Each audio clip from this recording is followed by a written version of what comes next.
Good morning, students. Myself Ramjit Singh, your history teacher. हम Roman empire कर रहे थे और कल हमने दास प्रथा के बारे में किया था कि दास प्रथा कितनी घृणित और कितनी गलत परंपरा थी।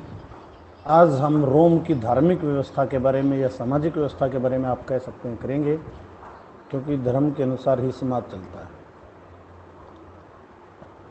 तो रोम में ग्रह देवता थे और एक ग्रह देवता नहीं था, अनेक ग्रह देवता थे। जैसे हमारे यहाँ है ना, अग्नि देवता, जल देवता, सूर्य देवता, तो ऐसे ही वहाँ भी अलग अलग देवता थे।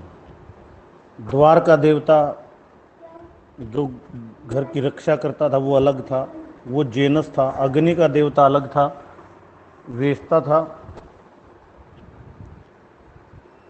भंडार गृह का देवता पीनेट्स था। संपूर्ण घर का देवता लोरेस था। यानी घर में ही अनेक देवता थे। गेट का देवता अलग, भंडार गृह का अलग, अग्नि देवता अलग। नंबर 2, अन्य देवता। इसके अलावा अन्य भी और अनेक देवता थे और तकरीबन उनके नाम ग्रहों के नामों पर थे। मार्स, जुपिटर, वो उनके देवता थे। युद्ध का देवता अलग, शांति का देवता अलग, आकाश का देवता अलग, वर्षा का देवता अलग। यानी घर के जितने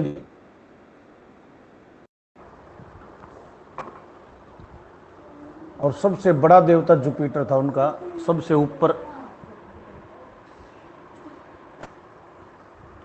ऊपर जो देवता था वो जुपिटर था।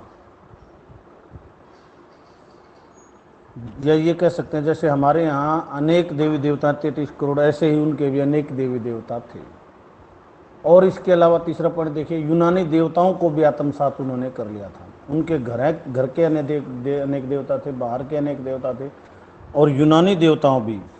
जैसा आप लेसन के स्टार्टिंग में आपको ध्यान हो, हमने किया था कि ये जो रोमन साम्राज्य था ये यूनानी साम्राज्य की समाप्ति के समय इन्होंने ही बसाया था। इन्होंने ही रोमन साम्राज्य की नींव रखी थी। तो यूनानी देवताओं को भी इन्होंने अपनाया था, बस नाम बदल गए थे। वहाँ की भाषा में अलग नाम हो गए थे कई, या वहाँ के कई अलग नाम हो गए थे।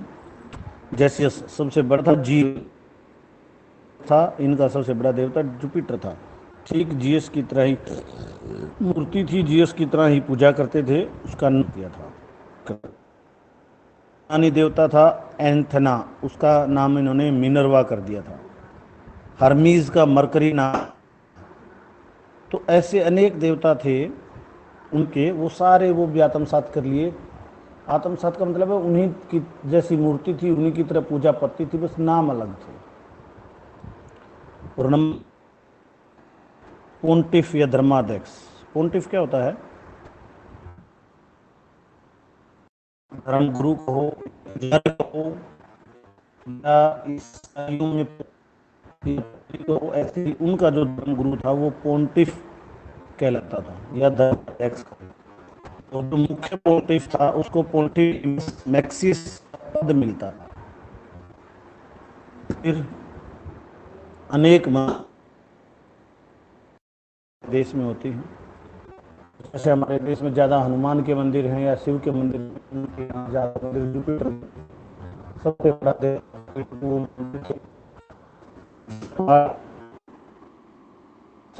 अनुष्ठान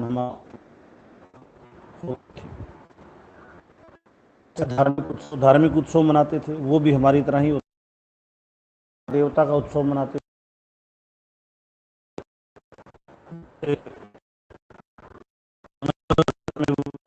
तो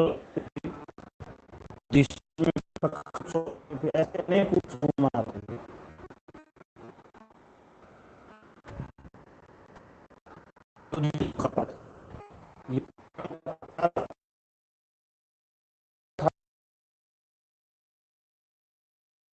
गुरु था, पैगंबर था,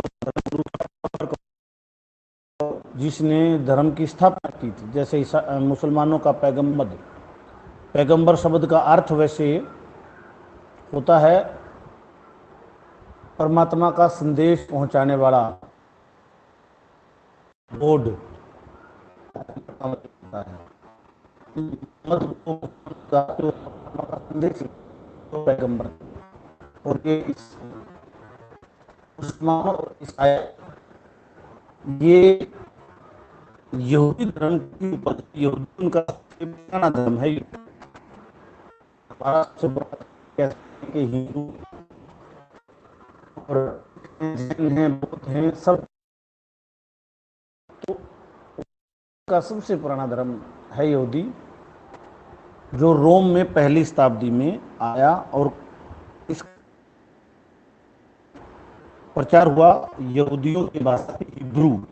और उसका प्रचार इसलिए हुआ कि जो हिब्रू भाषी था, जहाँ पर यहूद था, वो पहली शताब्दी साम्राज्य का अंग बन गया, रोम साम्राज्य जीत लिया। और जब वो एक रोम साम्राज्य बन गया, हिब्रू साम्राज्य का अंग बन गया,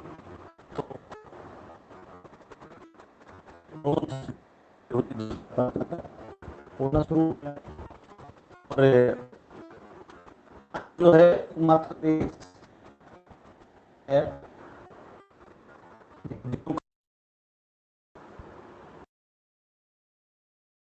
पॉइंट है ईसाई के साथ जो है, पहली आपको पता है कि जो ये सदी थी ये ईसा मसीह के जन्म से हुई थी।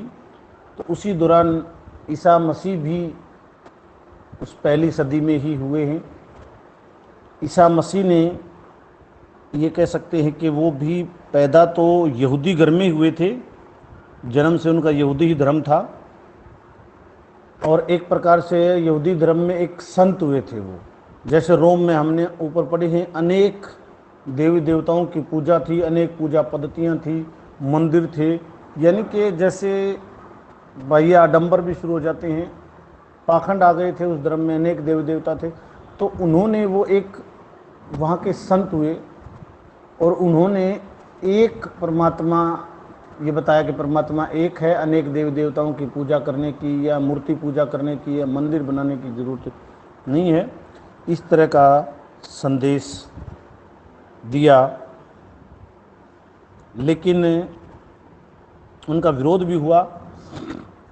उस समय पर वहाँ शासक नीरो था और वो बड़ा ही पुराने विचारों का कह लो या इस तरह के जो हैं संदेश देने वालों का कट्टर विरोधी था। इसीलिए ईसा मसीह को सूली भी दी गई थी। तो कहने का मतलब ये है कि ईसाई धर्म भी उसी टाइम पे वहाँ फैला, यहूदी धर्म भी उसी टाइम पे फैला, आपस में टकराहट भी हुई, ईसा मसीह को सूली भी लगी। लेकिन चौथी सदी आते आते ईसाई धर्म पूरे रोम में फैल गया, रोम का राज धर्म बन गया। और 312 ईस्वी में सम्राट कॉन्स्टेंटाइन ने ईसाई धर्म अपना लिया। तो जब सम्राट ने अपना लिया तो ईसाई धर्म पूरे रोम में फैल गया। और पोप जो है आज ईसाइयों का सबसे बड़ा धर्मगुरु है, उसी समय पोप की भी स्थापना हुई थी। वेटिकन सिटी आपने नाम सुना होगा, सबसे छोटा, दुनिया का सबसे छोटा देश वेटिकन सिटी, हालांकि वो देश नहीं है, वो इटली में ही एक शहर है। ईसाई धर्म का केंद्र इटली ही रहा है, इटली में ही एक शहर है जो ईसाइयों की सबसे बड़ी चर्च है वहाँ पर। और उसमें सिर्फ 1000 साधु ही रहते हैं, आबादी के नाम पर उसमें 1000 साधु हैं। और वहाँ का सबसे बड़ा धर्मगुरु पोप है, जिसको पूरी दुनिया के ईसाई मानते हैं, उसके आदेश का पालन करते हैं। और सम्मान के तौर पर उसको एक, मतलब पोप के सम्मान में वेटिकन सिटी को अलग देश की मान्यता दे रखी है, बाकी देश नहीं है। यानी कि वेटिकन सिटी और पोप इटली में ही रहते हैं। तो इसलिए इटली आज ईसाई धर्म का आज भी केंद्र है। तो ये धार्मिक व्यवस्था वहाँ की है। कुल मिलाकर देखें तो शुरू में वो लोग अनेक देवी देवताओं की पूजा करते थे, इसी प्रकार मंदिर थे, धार्मिक उत्सव मनाते थे, और भी जितने धार्मिक जो रीति रिवाज हैं वो करते थे। बाद में वहाँ पर पहली सदी में यहूदी धर्म का प्रचार हुआ और ईसाई धर्म का भी साथ साथ में प्रचार हुआ, जिन्होंने एक परमात्मा का संदेश दिया। और अंत में ईसाई वहाँ का मुख्य धर्म बन गया, जो आज भी है, और पोप वहाँ का धर्म गुरु बन गया जो आज भी है। तो आज इतना ही। कल इस लेसन का अंतिम टॉपिक होगा लेट एंटीक्विटी। आज इतना ही, धन्यवाद।